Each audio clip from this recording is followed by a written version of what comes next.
सदियों पहले पूर्वी भारत पर एक गांव हुआ करता था। उस गांव में एक गरीब इंसान रहता था। वह चमड़े का काम करता था, इसलिए लोग उसे चमार कहते थे। चमारों की उन बस्ती में 15 से 20 परिवार रहा करता था।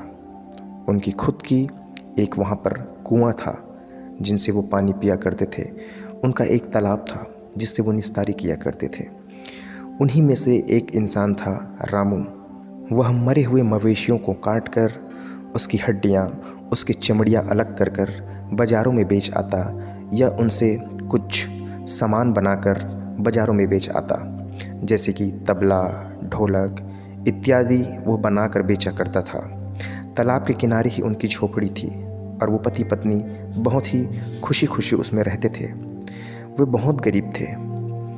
इस तरह वो अपना जीवन यापन कर ही रहे थे कि अचानक उनके जीवन में एक नया बदलाव हुआ। एक दिन की बात है, पूस का महीना था। ठंड बहुत तेज थी और पूनम की रात थी। रामू के पास कुछ गायें थी जिन्हें वह तालाब के किनारे अपनी झोपड़ी के बगल में बांध दिया करता था धूप सेकने के लिए। और जैसे ही रात होता, रामू अपने गायों को घर के अंदर कोठार पर बांध दिया करता था। एक दिन रामू रात का खाना खाकर सोच ही रहा था कि वो गायों को अंदर ले जाके बांध देगा, और अचानक वह भूल गया और जाकर अपने घर में बिस्तर में सो गया। उनकी पत्नी भी सो गई थी। उनकी पत्नी ने सोचा कि रामू गायों को अंदर कर दिया होगा, परंतु रामू उस दिन भूल गया। अचानक रात में रामू की नींद खुली। उसने बाहर जाकर देखा तो गाय अभी भी बंधी थी। रामू जल्दी जल्दी बाहर निकला और गायों को खूंटे से अलग करके अपने घर के अंदर ले जाकर बांधने लगा। सभी गायों को ले जाने के बाद सिर्फ एक बछड़ा ही बचा था जिसको ले जाकर बांधना बाकी था। अब रामू जैसे ही उस बछड़े को खूंटे से खोलने के लिए आया, उसकी नज़र तालाब तरफ पड़ी। वह विस्मित हो चुका था, हैरान रह गया।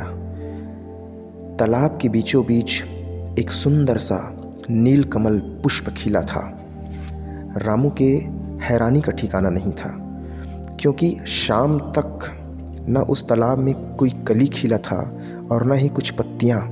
अचानक इस मध्य रात्रि में असमय एक नील कमल कैसे खिल गया। वह सोच ही रहा था कि तभी उसकी पत्नी अंदर से बाहर आ गई। उन्होंने पूछा, क्या बात है, ऐसे तालाब की तरफ क्या देख रहे हो? तब रामू ने इशारा करके अपनी पत्नी को वो नील कमल का पुष्प दिखाया। उनकी पत्नी उस पुष्प को देखते ही हैरान सी हो गई। ये कैसा चमत्कार! न कोई मौसम और ना ही कोई उसकी कली खिली थी। शाम तक तो उसमें कोई कली भी नहीं थी, और अचानक इस मध्य रात्रि में यूं नील कमल का खिलना एक विस्मय भरा था। ये एक दुर्लभ नील कमल था जो उस राज्य में कहीं नहीं खिलता था। इतना सुंदर नील कमल जिसे देखते ही मंत्रमुग्ध हो जाए इंसान। दोनों कुछ देर खड़े होकर यूं ही विस्मय से उनको देखते रहे। समझ में नहीं आ रहा था कि ये कैसे हुआ। तभी उनकी पत्नी बोली, हो सकता है कि इस मार्ग से महात्मा बुद्ध गुजरे हों, क्योंकि मैंने सुना है जिस मार्ग से भी महात्मा बुद्ध गुजरते हैं उस मार्ग के आसपास की सूखी टहनियों में भी जान आ जाती है, पत्तियां लग जाते हैं। फिर हो न हो इस मार्ग से महात्मा बुद्ध गुजरे हों और उन्हीं के प्रताप से, उन्हीं की करुणा और दया से यह नीलकमल का पुष्प खिल उठा हो। रामू ने अपनी पत्नी से कहा, ये कैसी बातें करती हो? महात्मा बुद्ध और हमारे इस कुनबे से गुजरेंगे? हम लोगों के इस कुनबे, इस रास्ते में तो कोई भला आदमी नहीं आता, कोई साधारण सा भी आदमी नहीं आता। फिर इतने बड़े महात्मा हमारे गली में, हमारे चौक चौराहों पर, हमारे मार्गों पर कैसे आएंगे? हम लोग तो चमार हैं और चमड़े का व्यवसाय करते हैं। हम लोगों को तो छुआछूत की दृष्टि से देखा जाता है। फिर महात्मा बुद्ध इस मार्ग से आ ही नहीं सकते। रामू की पत्नी ने कहा, ऐसा नहीं है। जो छुआछूत से ऊपर हो, जो हर चीज़ से ऊपर हो, जिसे कोई फ़र्क ना पड़े, जो सिर्फ इंसान को इंसान की तरह दिखे, ऐसे ही तो पुरुष होते हैं बुद्ध पुरुष। वो अवश्य ही इस मार्ग से गुजरे होंगे। खैर, रामू ने सोचा कि हम लोग तो बहुत गरीब हैं, अगर इस पुष्प को मैं तोड़कर राजा के सामने भेंट कर दूं तो वो अवश्य ही मुझे इनाम स्वरूप कुछ सिक्के, कुछ मोहरें, कुछ अशर्फियाँ देंगे और हम जैसे तैसे अपनी गरीबी में इस जीवन को चला रहे हैं। हमारे जीवन में कुछ समय के लिए ही सही समृद्धि आ जाएगी और हम उन रुपयों का अच्छा उपयोग कर सकते हैं। वह अपनी पत्नी से पूछता है, क्या ऐसा करना सही होगा? उनकी पत्नी ने भी हामी भरी। यूं इस तरह उन लोगों को बातें करते करते भोर हो गई थी। सुबह का किरण निकलने ही वाला था, अंधेरा छट चुका था। तभी रामू उसी तालाब में स्नान करने के लिए गया और वह कमल का फूल तोड़कर अपने पास रख लिया और कपड़े वपड़े पहनकर वह राजा के पास जाने के लिए तैयार हुआ। रामू उस कमल के फूल को पकड़कर राजा के पास जाने लगा, यह सोचकर कि राजा अवश्य ही इसे इनाम देंगे। परंतु ये क्या, रामू ने देखा कि एक स्वर्ण रथ में सवार होकर राजा स्वयं उसके पास आ रहे थे। रामू को विश्वास न हुआ। उन्होंने अपनी पत्नी को बुलाया और कहा, अगर मैं सही हूँ तो क्या वह देखो, क्या वो राजा नहीं है जो अपने रथ में सवार होकर इसी मार्ग से आ रहे हैं? उनकी पत्नी ने भी देखा। उन्होंने भी कहा, हाँ, यह तो राजा ही है, परंतु इस मार्ग में कैसे? रथ समीप पहुंचा। रामू ने हाथ जोड़कर राजा को प्रणाम किया एवं पूछा, हे राजन, आज हम चमारों की बस्ती में यकायक आपका आना कैसे हुआ? मुझे तो समझ में ही नहीं आ रहा है। तभी राजा ने कहा,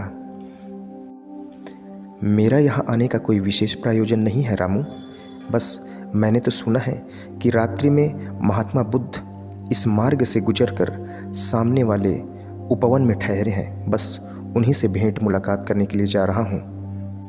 रामू ने कहा, वे अवश्य ही यहाँ से गुजरे होंगे महाराज, क्योंकि यह देखिए, कल तक तो मेरे इस तलैया में, इस छोटे से तालाब में कोई कली भी न थी और आज रात्रि में यह नील कमल का फूल खिल उठा है और मैं इस नील कमल के फूल को मैं आपके पास ही लेकर आ रहा था। मैं यह सोचकर कि अगर मैं इस फूल को आपको दे दूं तो आप मुझे इनाम स्वरूप कुछ उपहार देंगे। राजा ने कहा, अवश्य, यह असमय खिलने वाला एक दुर्लभ प्रजाति का फूल है। इसे मैं स्वयं जाकर भगवान बुद्ध के चरणों में अर्पित करूंगा। बोलो, क्या मांगते हो इस फूल के बदले में? रामू ने सोचा,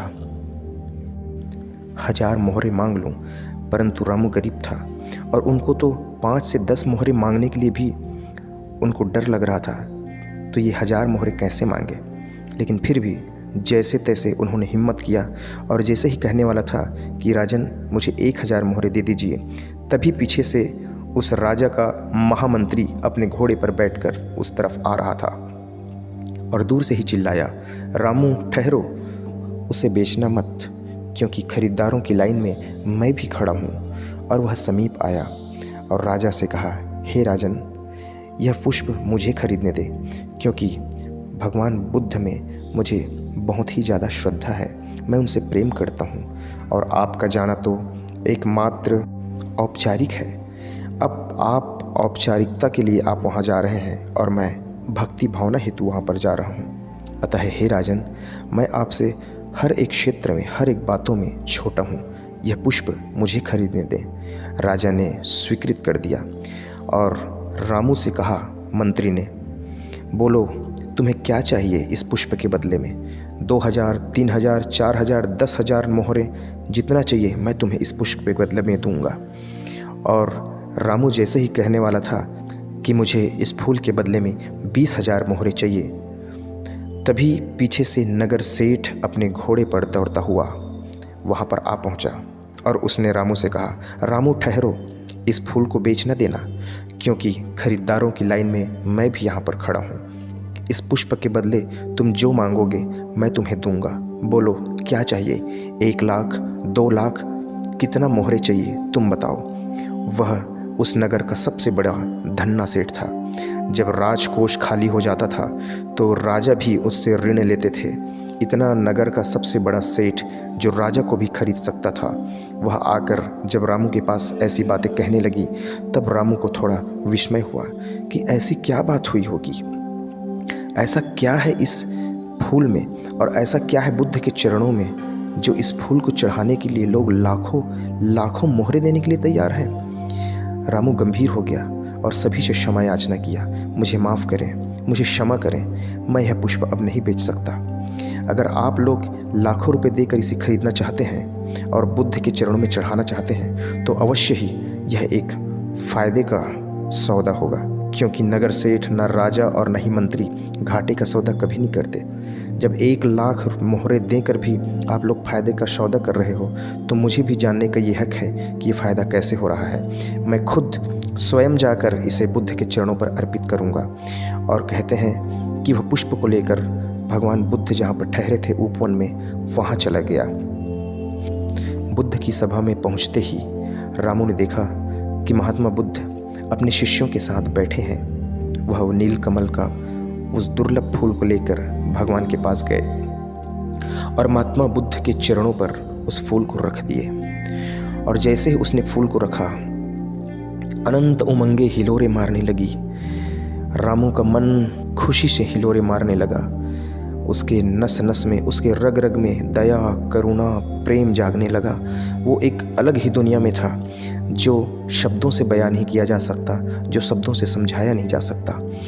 रामू के आंखों में आंसू थे।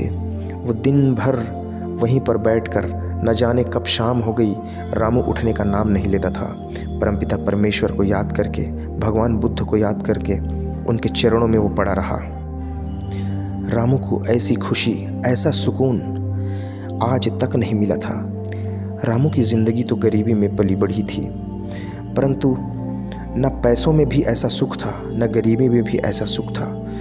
कहीं पर भी ऐसा सुख, ऐसा आनंद नहीं था जो बुद्ध के चरणों में उसे मिला। अब रामू समझ गया था कि क्यों ये धन्ना सेठ, ये मंत्री और ये राजा उसको लाखों रुपए देकर खरीद रहे थे। अब उन्हें मालूम चला कि बुद्ध के दर्शन मात्र से जीवन के सारे दुख दूर हो जाते हैं। मुझे उनके चरणों को छूने का सौभाग्य प्राप्त हुआ। और कहते हैं रामू ने सोचा कि जब पुष्प को भेंट करने से इतना आनंद आ रहा है तो स्वयं को भेंट करने से तो मेरी ज़िंदगी ही तर जाएगी।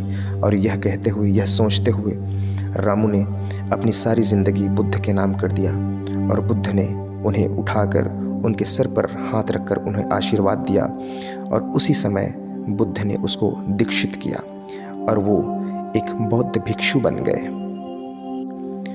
तब बुद्ध ने कहा कि आज रामू जीत गया, क्योंकि राजा, मंत्री और नगर सेठ के पास तो लाखों रुपए होते हैं। रामू ने धन को ठुकराकर परमात्मा को स्वीकार किया। इससे बड़ा कोई इंसान नहीं हो सकता, इससे बड़ा कोई सन्यासी नहीं हो सकता। धनी वर्ग तो पीछे रह गए, परंतु एक चमड़े का काम करने वाला चमार बुद्ध के हृदय के बहुत करीब आ चुका था। बुद्ध ने स्वयं उसे बुलाया था, यह बताने के लिए कि कोई भी इंसान अपनी जाति से छोटा और बड़ा नहीं होता, अपने कर्म से छोटा और बड़ा होता है।